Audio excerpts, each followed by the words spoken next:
पूछी में डाली के तू पानी हाँ इले कही देते बारूसा निशानी। अरे रहुआ का जाना बोला बताब परेशानी ये हमार घरवा के रानी।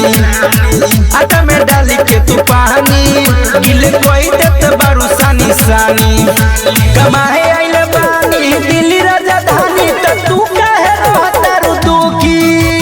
चढ़ल जवानी फेंक लोते राजा लेके आजा बहारा से छोटी लेके तकिया के कहियल सोते राजा लेके आजा बहारा से छोटी बुझला लेके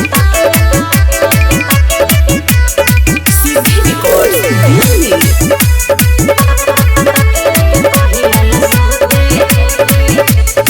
बुझा भतार हम दुख बड़ बाटे होठ के लाली हम सुख जात बाटे।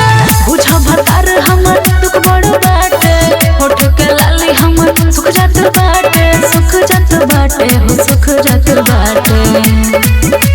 पेन्ही जब साड़ी है निकले दुआरे तो लोग सब कहला हम के लोखे हम चढ़ल जवानी फेंक लोते राजा लेके आजा बहारा से छोटी लेके तकिया के कहियल सोते राजा लेके आजा बहारा से छोटी। कितना निर्दयी बनबा